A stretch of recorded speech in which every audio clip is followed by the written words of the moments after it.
temperature's heating up, and the action, well, it's already been hot here at the Peppermill lately.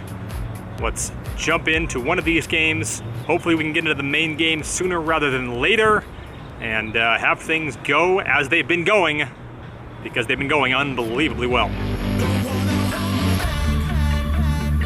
It was a crazier week than expected at Peppermill. I played a rare Tuesday session, and there was one hand when one player decided to open over a $10 winner's straddle to $1,000. He did so with the 8-9 suited. Normally this results in a $15 win, but in this case, local legend Mr. Z woke up with pocket kings and jammed all in for about $3,000. That 8-9 suited called that raise. And despite running it twice, Mr. Z won both boards and won one of the most memorable pots played in recent Reno poker history. Thursday's session would start out similar to most of them of late. After a brief session in the game on table 1, I finally get called for the move into the main game on table 5. Same cast of characters as usual in it: Mr. Z, Mr. C, Ms. T, Turtle, and the Professor. On my very first hand, we get a $10 winner's straddle under the gun from the Professor, and Turtle makes it 45 in middle position, and I have ace queen of hearts in the big blind and raised to 145. The Professor, since he'd straddled for 10, says, "Well, I have to call." I mean, of course he does. He's in for 10. He's pot committed. Turtle folds, and despite not hitting anything, this ends up getting checked down all the way, and I win against the Professor's ace-7. I then raised ace-jack, but opted to fold to Mr. Z when he made it 300. Another player called him, though, but his flop bet resulted in a fold, and he showed the skinny. You get a cutoff straddle, and under the gun makes it 35. Mr. Z then calls in the hijack, and again it's ace-queen suited for me. This time I squeezed to 180, and apparently that was too much, as I ended up getting a couple of folds. Then the Professor straddles 10 on the button, and Mr. Z calls in the low jack, playing 7-handed. I have ace-jack in the cutoff, and make it 60. Not shockingly, both call. So with 180 in, the flop is ace-8-3 with 2 spades. Check to me, and I bet 105 here, and once again, no folding occurs. With 495 in, the turn is an offsuit 9. Figures to be a pretty good card for me, as I'm still likely to have the best hand most of the time. I bet 225 here, and the Professor instantly announces 500, and the hijack folds. Now, is he capable of a bluff? Always. But did I think that it was likely that he'd try it against two of us on an ace-high board when he's winning on the day at this point? No, I did not. So I fold the hand, and he shows ace-9 for a turned 3-outer. Then I 3-bet kings and got 4 callers, and with 275 in, the flop came 7-6-4 with a couple of hearts. I bet 125, and it folded around to Mr. Z, who instantly fired in 5 black chips. Now, after playing with him for a dozen years, this is not the type of spot that he typically chooses for a bluff. And he just showed the skinny, which generally means he's not going to be bluffing again. So I know a lot of you aren't going to like it, but I threw the hand away. And unfortunately this time I did not get shown, but someone next to him said they saw 5 in his hand. Easy to believe that he could have flopped a straight in that spot, but unfortunately we're not going to know. Then he and I play another pot. I raise pocket jacks under the gun, 7-handed, and he calls on the button from his straddle. Big blind calls as well, and with 150 in, the flop is ace-6-3 with a couple of diamonds. Big blind checks, and I have to check here as well on the ace-high board. The button bets 85, which pushes the blind out. Against his button range, this has to be a call all day. So with 320 in, the turn is an 8, and I check. He thinks about it for a minute and decides to check as well, which resulted in me debating how much I could bet on the river and get paid off by a 6. However, that river card was a jack, giving me a set. So now what? It was weird because it didn't feel like he had an ace, but at that point, once I hit that set, I made a mistake, and I decided to hope that he did have an ace and bet accordingly, rather than trust what I'd already seen in this hand, mainly him checking the turn. So I ended up betting 200, hoping that he would think that I'd missed a flush draw, and he only takes about 10 seconds and folds his hand. I feel like I often misplay spots like that, where I drill a huge hand on the river in a spot I was never expecting to, because usually in those spots, that's not changing who had the best hand. It's only changing the action from then on out. I then picked up ace-king of clubs, and something unusual happened. I turned the nut straight. Then, something quite usual happened. Turtle rivered a flush, and due to the fact that I just didn't think we lived in a universe where he does not bet a flush draw on the flop when he's on the button, I decided to pay him off on the river and lost a $900 pot, and a winning session had just become a losing one. Then Ms. T got revenge on Mr. C for the set over set hand that I showed on a previous vlog, as her pocket queens won over his set of fives in a set over set $6,300 cooler. Then Turtle opens under the gun and the hijack calls. I have pocket aces in the cutoff and decide to make it 125 here, obviously wanting action, and not surprisingly, both of these guys give it to me. So with 380 in, the flop is Jack 8-5 with a couple of diamonds and one club. It's checked to me. I bet 185, and Turtle calls me under the gun with the hijack folding. I was hoping it would be the other way around, but it wasn't. So at 750 in, the turn is the queen of clubs, and he checks. I figured this is still a bet. I opt for a sizing of 225 here, hoping that king jack or a diamond draw would continue on. Instead, he picks up 2 hockey pucks and puts them into the pot. So it's going to cost the entirety of my remaining $900 to call this bet. That's a call that I rarely like to make. If he was going to bluff diamonds, I would assume he would do so on the flop. 9-10 gets there, as does queen jack, and he could be slow playing his set. So, after thinking about this for a minute or so, I opted to throw the hand away, figuring that I would find a better spot to get my money in later on in the day. Spoiler alert, I would. Anyway, for this hand, I laid it down, and it ends up being a bad fold, though I couldn't have come up with a bluff that he could have had, though I guess I could have thought about this hand. 6-7 of clubs for a flopped open-ender, which picked up a flush draw on the turn. And if things were to go for him the way they usually do against me, which I think he'd likely admit, he probably would have hit that flush. Guess who's back? Marco from Chicoya. Hey, let me ask you something. Have you been down at the Oaks, and is anyone in there cracking jacks? They're cracking jacks all the time. All right. I just had If you want to crack some jacks, come to the Oaks. It's a cracking jack place.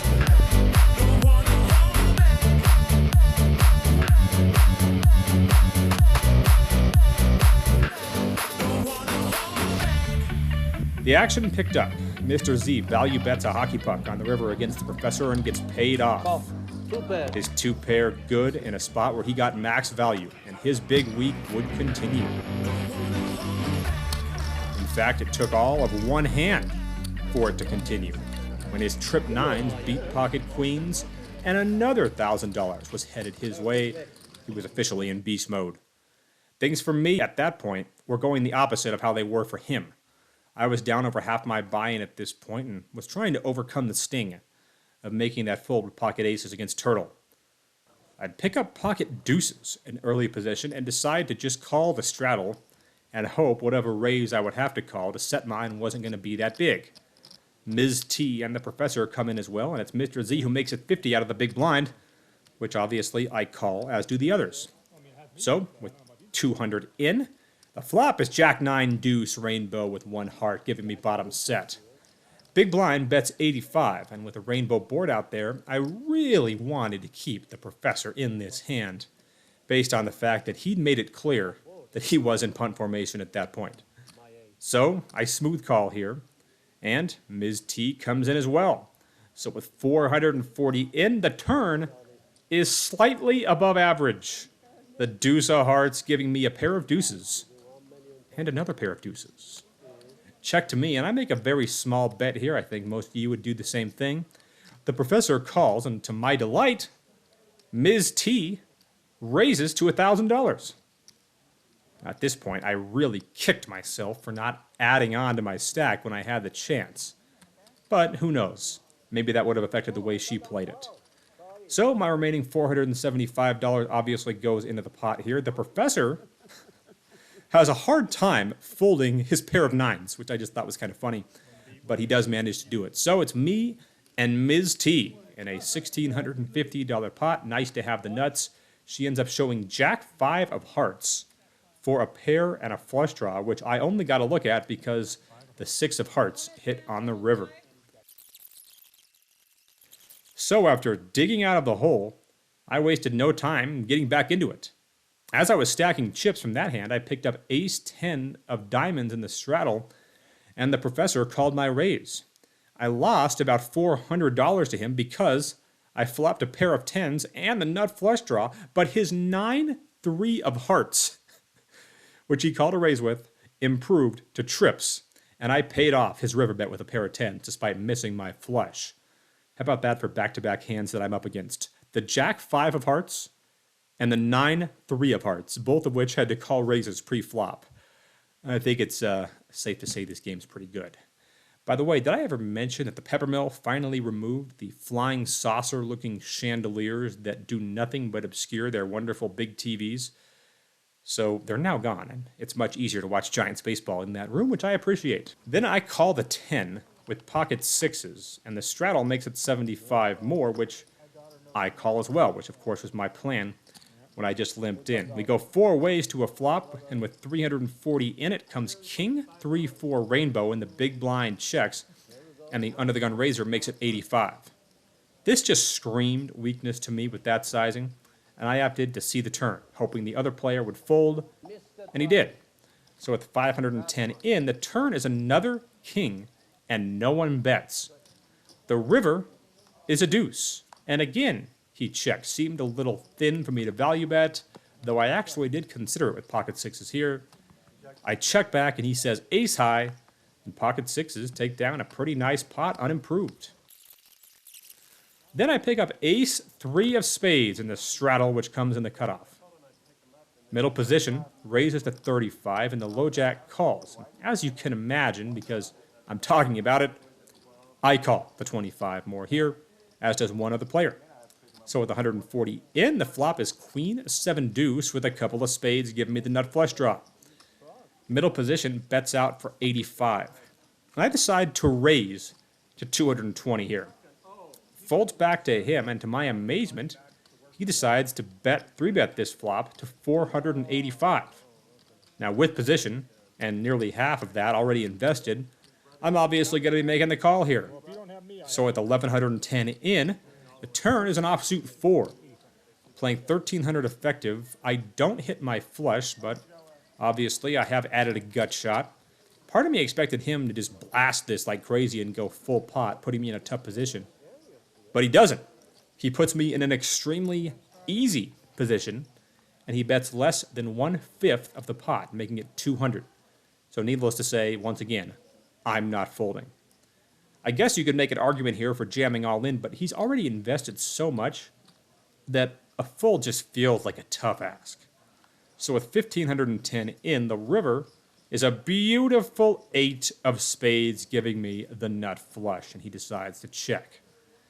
Now, I should have known that a turn bet that was that small indicated a good deal of weakness.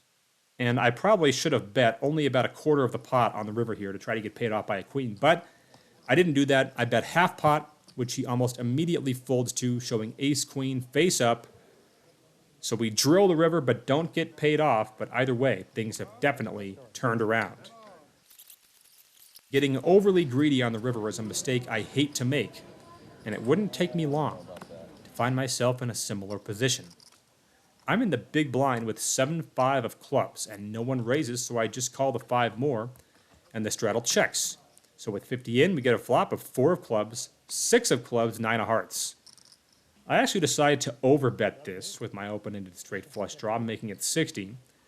And the only guy to call was the same guy that I would just river the nut flush against, who makes the call on the cutoff. So with 170 in, the turn is another 9, and I opted to check. I did not want to get blown off my draw here, and obviously if he bets, I can pretty much call for any sizing. But I wouldn't need to do any calling, as he checks it back. Then, the river comes a slightly above average card, giving me the straight flush. Now, for a variety of reasons, I didn't know what to put him on here, and I wanted to get a larger portion of his range to pay off, unlike the last hand.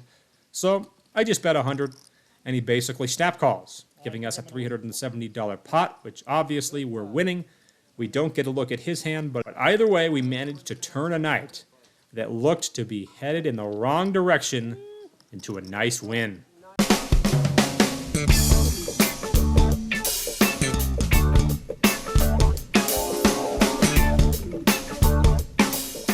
All right, so on a night where I'd make the wrong decision in that hand with the pocket aces against Turtle, I definitely was not feeling optimistic about booking a win, but things certainly can change later on in the evening.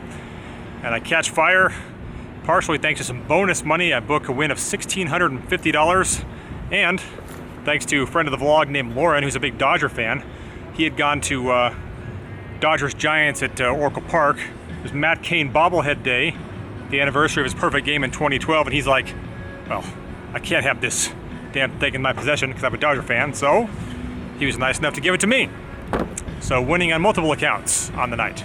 Actually, speaking of him, he was the one that said when I do these vlogs, I should not do the outro videos from this side of the Peppermill parking lot, saying it doesn't look as good.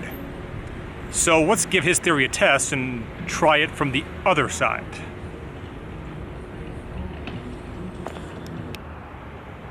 You know, I gotta say, I think he's got a point. It does look a little bit better from this side, the south parking lot at Peppermill. This is the side where all the electric car chargers are on, with a couple of them being up in that parking garage there. Anyway, as far as this last session, I hate making the mistake of getting too greedy on the river when you hit the obvious draw. It's one of those things I tell myself I'm never gonna do, but I still find myself doing. And pretty clear that half pot, based on the reasons I talked about, was too much. And, you know, being up against a tough player like I was there, he made the right read and got rid of ace-queen. So, other than that, yeah, some ups and downs, but what can you say? This game, even when you run bad, even when you play bad sometimes, it's good enough. You can occasionally still win on those days.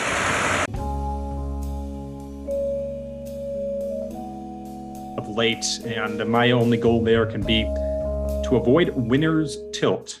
It's a concept that Bart Hansen at crushlivepoker.com has talked about. He's one of the few people that I've heard talk about that, how when things are just continuing to go your way, you can just get overconfident and you can start making poor decisions as a result of the fact that you've been winning and it feels like you can't lose. And then all of a sudden, things turn quick. And it's absolutely happened to me in the past. So I'm going to hope that it's not going to happen to me here. But as far as a question of the week, got a good one here from a guy who only describes himself as no one you know. He says, been following you since the days of the Octo Crab debut episode, loving the content and loving how you basically put Reno on the map poker-wise. Also good to see you run good after the recent Vegas session. Regarding the WSOP, I once heard that it was originally conceived as a way to generate cash game action, the main event being the draw for said cash games. I wonder what your thoughts on this are. And as a tangent to that, I can't help but think the poker boom played a major part in catapulting No Limit Hold'em to the forefront of poker, with Pot Limit Omaha becoming a thing shortly after, while everything else fell behind. What scenario can you see playing out that would result in a resurgence of stud? And which form of stud can you see as having the potential for becoming the next thing in poker? Let's take the first part of that first. And that's absolutely true. And I've had the luxury of talking with a lot of old school guys in my game that spent a lot of time in Las Vegas in the 1970s and 80s, and they've talked about that exact concept. That was the idea, was cash games were the priority, and these tournament series were to supplement the cash games, bring people in to play cash. Now, obviously, it's gone the other direction, where tournament guys, they can come in and play all these tournaments and never even set foot in the part of the casino/poker room where the cash games are taking place. So that part to me is unfortunate, but it just is the reality, and I'm not going to sit here and bitch about the way things are. But I do understand it for the casual poker player that watches the main event on TV. I guess it's no longer on ESPN, but for those players that want to give it a shot, you're not going to want to just jump into a cash game where it's like, okay, I'm going to win a couple hundred here, lose a couple hundred here. No, you want to take a shot at the big score, and the tournaments provide that opportunity. My hope always is that those casual players that jump into those tournaments will find their way into the cash games, and I think that occasionally does happen. As for stud, I can't see it. I can't see a universe where there's a huge resurgence there, and the reason is because of television. The game is not visual. It's hard to superimpose 7 cards for every player on a screen, and for the people watching to truly be able to process all 7 of those cards. No Limit Hold'em is the perfect game for it, only 2 a person, with the 5 community cards in the middle. It's just so much easier to take in as a viewing experience. Combine that with the fact that it's cool when you can bet whatever you want to be able to bet, as opposed to in stud, where it's a limit structure. Now, I actually like stud, and I would not be opposed to seeing more of it around, but he's asking if I can see a resurgence in any form of it, and I would just have a very hard time, unfortunately, seeing that. That'll wrap things up for this edition of the vlog. Hit the like and subscribe button if you're new to this channel, and follow me on Instagram @Ben Deach. See you back here next week.